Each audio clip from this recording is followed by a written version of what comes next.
YouTube channel बाल मंदिर पाठ में पर कक्षा 12th के सभी छात्र और छात्रों का हार्दिक अभिनंदन है। 5.6 प्रश्नावली 5.6 फलनों के प्राचलिक रूपों के अवक्रज। फलनों के प्राचलिक रूपों के अवक्रज। जब समीकरण किसी एक राशि में व्यक्त किया जाता है तो उन्हें प्राचलिक समीकरण कहते हैं तथा उस चर राशि को प्राचल कहते हैं। फलनों के प्राचलिक रूपों का अवकलज। जब समीकरण किसी एक चर राशि में व्यक्त किया जाता है तो उन्हें प्राचलिक समीकरण कहते हैं तथा उस चर राशि को प्राचल कहते हैं। एग्जाम्पल के लिए देखो आप, x बराबर ft और y बराबर है gt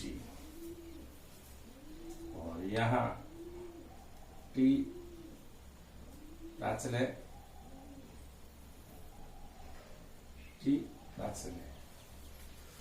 जब समीकरण किसी एक चर राशि में व्यक्त किया जाता है उन्हें प्राचलिक समीकरण कहते हैं तथा उस चर राशि को प्राचल कहते हैं। x बराबर ft और y बराबर t प्राचल है, तो यहाँ x t में है और y भी t में है, तो ये समीकरण t में प्राचल है और ये y बराबर ये भी gt ये t में है, तो ये यहाँ t दोनों में चर राशि है तो t यहाँ प्राचल है। तो आप देखो तो इन दोनों का जैसे x बराबर f t d w r t के सापेक्ष अवकलज करेंगे dx अपॉन dt और ये आ जाएगा f डैश t, इसका t के सापेक्ष अवकलज हो जाएगा और y बराबर अपने पास है gt, इसका भी अवकलज हो जाएगा dw r t के सापेक्ष dy dt g dash t, इसका t के सापेक्ष हो जाएगा g डैश t। अब dy dt में dx dt का भाग देने पर dy dt में dx dt का भाग देने पर dy dx प्राप्त हो जाएगा। तो ये आप देखो dy dx निकालना पड़ेगा, ये dy dt में dx dt का भाग दे देंगे, यानी इसमें आप लिख सकते हो y का प्राचल t के सापेक्ष अवकलज भाग x का प्राचल t के सापेक्ष अवकलज। तो ये आपके dy dt में dx dt के भाग देंगे dy dx आ जाएगा। जब समीकरण किसी एक चर राशि में व्यक्त किया जाता है तो उन्हें प्राचलिक समीकरण कहते हैं। उस चर राशि जिस चर राशि में व्यक्त किया जाता है उस चर राशि को प्राचल कहते हैं। जैसे x बराबर ft, x t में व्यक्त किया गया है और y बराबर gt ये भी t में व्यक्त किया जाता है, तो दोनों में t एक प्राचल है। x बराबर ft का dw rt t के सापेक्ष अवकलज किया dx dt आ गया, dx dt f dash t, y t में फलन है तो dw rt t के सापेक्ष अवकलज किया dy dt g dash t, dy dt में dx dt का भाग देने पर dy dx प्राप्त हो जाएगा। तो dy dx बराबर dy dt upon dx dt, dy dt को अपन लिख सकते हैं y का प्राचल t के सापेक्ष अवकलज बटा x का प्राचल t के सापेक्ष अवकलज करेंगे तो dy dx प्राप्त हो जाएगा। इससे प्राचलिक फलनों का अवकलज कहते हैं। dy dx को डी वाई डी एक्स को प्राचल टी के सापेक्ष अवकलज कहते हैं। अवकलज डी वाई डी एक्स को प्राचल टी के सापेक्ष अवकलज कहते हैं, या आप ये कह सकते हो डी वाई डी एक्स को प्राचल टी के सापेक्ष अवकलज कह सकते हैं, या अपन ये कह सकते हैं कि फलन का ये अवकलज है डी वाई डी एक्स जो प्राचल टी के रूप में दिया हुआ है, इनके सापेक्ष अवकलज कहते हैं। तो D Y D x D Y D T में डी एक्स डी टी का भाग देंगे तो ये आ जाएगा। अब एक फलन का दूसरे फलन के सापेक्ष अवकलज ज्ञात करना, एक फलन का दूसरे फलन के सापेक्ष अवकलज ज्ञात करना, यानी ये तो जब समीकरण किसी एक चर राशि में व्यक्त किया जाता है तो उन्हें प्राचलिक समीकरण कहते हैं, तो चर राशि को प्राचल कहते हैं। ये प्राचल समीकरण दिए हुए थे, तो इससे अपने डी वाई डी एक्स निकाल। अब एक फलन का दूसरे फलन के सापेक्ष अवकलज करना, तो देखो आप माना कि पहला फलन एफ एक्स का दूसरे फलन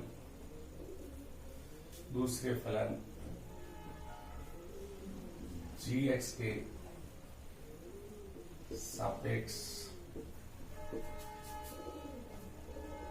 पहला फलन एफ एक्स का दूसरे फलन जी एक्स के सापेक्ष अवकलज ज्ञात करना। अवकलज ज्ञात,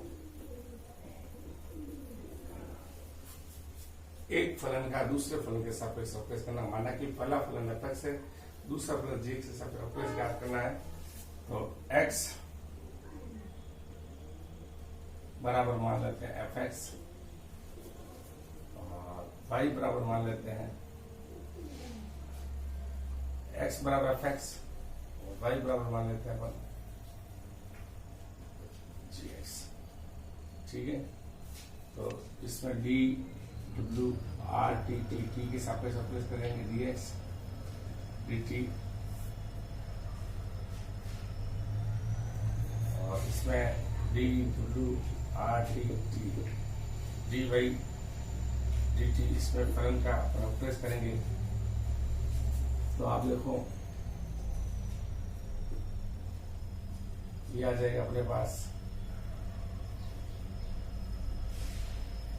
ये आ जाएगा एफ डैश एक्स और ये आ जाएगा जी डैश एक्स। तो एक फलन का दूसरे फलन के सापेक्ष अवकलज ज्ञात करना है, तो आप देखो डी वाई डी एक्स निकालना है, तो आपको D x D Y D T भाग डी एक्स डी टी ऐसे लिख सकते हैं, और या फिर अपन इस प्रकार भी लिख सकते हैं इसको,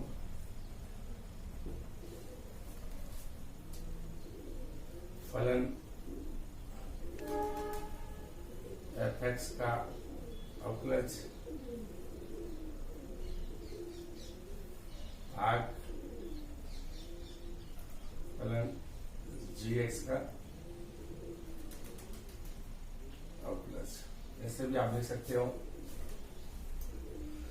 एक फलन का दूसरे फलन के सापेक्ष अवकलज, माना कि पहला फलन एफ एक्स है, दूसरे फलन जी एक्स के सापेक्ष अवकलज ज्ञात करना, तो एक्स बराबर एफ एक्स और जी एक्स को मैंने वही माना है, d W R T T d x D t f x D Y D t g g dash x D Y D x निकाला, डी वाई डी टी में D x D T का क्या देंगे भाग d Y D x आ जाएगा। फलन F x का अवकलज बट्टा फलन जी एक्स का अवकलज, ये आपके आ गया एक फलन का दूसरे फलन के सापेक्ष अवकलज।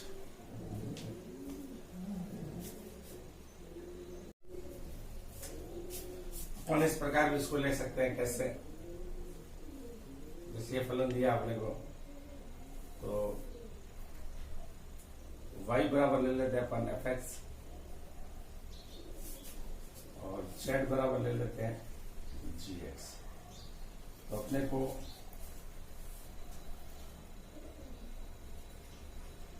y का z के सापेक्ष अवकलज ज्ञात करना है। तो अपन क्या करेंगे, dy dx निकालेंगे, f डैश x और dz dx निकालेंगे, g डैश x और dy dz यानी इस फलन का इसके सापेक्ष अवकलन ज्ञात करना है। तो dy dx में भाग दे देंगे अपन किसका, dz dx का। तो पहले फलन का अवकलज यानी ये आ जाएगा y का z की सापेक्ष अवकलज, यानी एक पहले फलन को अपने fx ले लिया, y बराबर दूसरा फलन z बराबर gx ले लिया। तो y का z के सापेक्ष अवकलज याद करना है, dy dx याद करना है, f डैश x और z का x के सापेक्ष z डैश x। तो dy dz निकलेगा, y का x के सापेक्ष अवकलज निकालना है। तो एक फलन का दूसरे फलन के सापेक्ष अवकलज निकालना है। तो y का कर देंगे x के सापेक्ष अवकलज और z का कर देंगे x के सापेक्ष। dy dx में dz dx से भाग देंगे, y का z के सापेक्ष अवकलज प्राप्त हो जाएगा। ऐसे भी आप लिख सकते हो। अगर ये फलन जैसे यहाँ t है, तो अगर अपन इस फलन को t, जैसे ये फलन x लिया अपन ने, तो x को अगर इसमें t के रूप में भी आप लिख सकते हो, ये x पड़ा है। तो जैसे ये x फलन लिया तो इसको यहाँ x लिया ना अपन, तो x की जगह भले आप कुछ नया फलन ले सकते हो, इससे कोई फर्क नहीं पड़ेगा। भले z ले लो यहाँ पर, जैसे यहाँ पर z ले लिया तो कोई फर्क नहीं पड़ेगा। जैसे यहाँ z ले लिया तो ये हो जाएगा fx और ये y है, ये gx हो जाएगा, उससे भी कोई फर्क नहीं पड़ना है अपने को। तो आप उससे ये निकाल सकते हो। तो ये अगर अपन यहाँ चाहो तो z भी लिख सकते हो आप, ताकि फलन चेंज हो आपको, ये z। तो ये fx हो जाएगा। तो dy dx निकाला अपने को।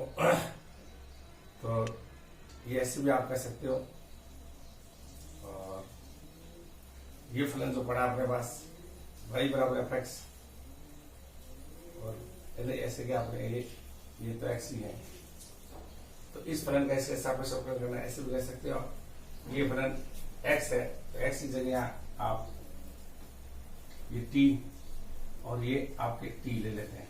तो t के सापेक्ष हो जाएगा dx dt और ये t के सापेक्ष हो जाएगा dy dt।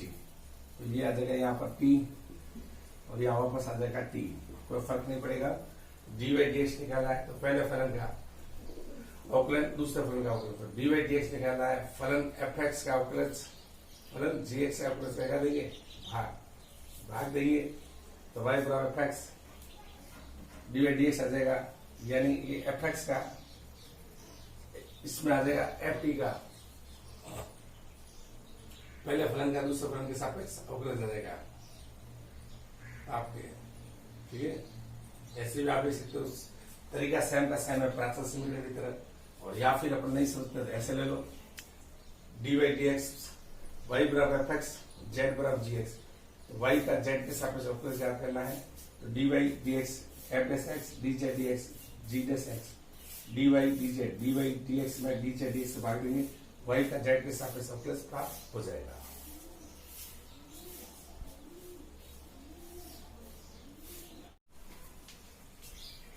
एग्जाम्पल है, फर्स्ट x बराबर a sin t, y बराबर b cos t। ये प्राचल समीकरण है, प्राचल समीकरण है। तो अपने को dy dx निकालना है। तो सबसे पहले देखो x बराबर a sin t, इसका dw rt t के सापेक्ष अवकलज करेंगे। तो ये आया dx dt, ये as it is sine t का अवकलन होगा अपने पास cos t। इक्वेशन 1, y बराबर है b cos t, इसका भी अवकलन होगा dw rt t के सापेक्ष अवकलज dy dt, b यूं का यूं, cos का होगा माइनस साइन t। इक्वेशन 2, अपने को dy dx निकालना है। dy dx में यानी डी वाई डी टी में भाग देंगे अपन डी एक्स डी टी का d Y D x D Y D t यानी माइनस बी साइन टी और डी वाई डी टी में भाग देंगे डी वाई डी टी बराबर आ जाएगा बी साइन टी और d x D t a cos t, ये आपके डी वाई डी एक्स आ जाएगा minus b upon a sine t upon cos t आ जाएगा टेन टी। देखो x बराबर ए साइन टी, वाई बराबर बी कोस टी प्राचल समीकरण है।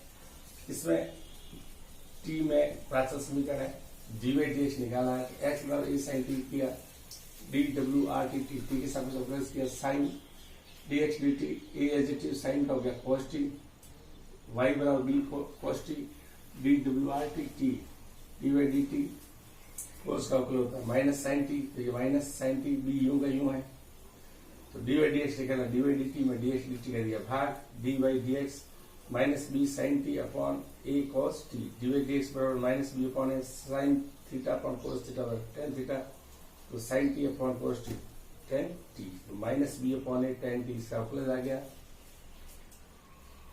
ए की पावर साइन एक्स का साइन एक्स के सापेक्ष अवकलज ज्ञात करना है, तो देखो इसका अवकलज ज्ञात करना है, एक फलन का एक फलन के सापेक्ष अवकलज करना है। माना कि y बराबर e साइन एक्स और z बराबर है साइन एक्स, तो अपने को इसका अवकलज ज्ञात करना है, यानी कि डी वाई डी जेड ज्ञात करना अपने को, तो y बराबर e की पावर साइन एक्स का अवकलन D W R t x x के सापेक्ष अवकलन डी वाई डी एक्स निकालते हैं। इसका जो फलन एक्स में है, फलन टी का मतलब टी के सापेक्ष बोलते हैं, तो फलन एक्स में डी बाई डी एक्स निकाला इसका, तो e की पावर साइन एक्स की पावर साइन एक्स एक्स की सेशन साइन को गुणा में इसका हो गया कॉस एक्स। फिर अपने पास है z बराबर है sine x d W R t x d z d x, sine x का अपना हो जाएगा कॉस एक्स, तो डी वाई डी एक्स में भाग देंगे किसका अपन डी जेड डी एक्स का भाग देंगे, तो आपके पास डी वाई डी जेड आ जाएगा, तो डी वाई डी जेड बराबर आ जाएगा d Y D x, D Y D x अपने पास है cos x e की power sign x upon dz dx cos x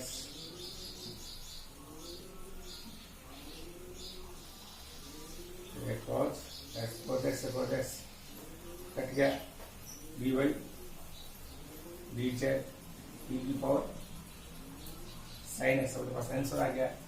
e की पावर साइन एक्स का साइन एक्स से सापेक्ष, माना कि y बराबर e की पावर साइन एक्स है, z बराबर साइन एक्स, एक को y मान लिया एक को z मान लिया, डी वाई y का z के सापेक्ष ज्ञात किया, डी वाई डी z ज्ञात किया, y बराबर e की power sine x d W r d x x के सापेक्ष किया, d Y D x e की पावर साइन एक्स e की पावर साइन एक्स एक्स से साइन को गुणा cos x, z बराबर साइन एक्स है, d W R t x x z का एक्स साइन एक्स का गुणा cos x, d Y D x में डी जेड एक्स से भाग देंगे, तो डी वाई डी जेड आ जाएगा, तो D Y d z cos x e की पावर साइन एक्स दिया है, डी वाई डी एक्स की जगह और डी जेड डी एक्स की जगह है cos x से cos x कट गया, डी वाई डी जेड बराबर e की पावर साइन एक्स, ये इसका आंसर आ गया है।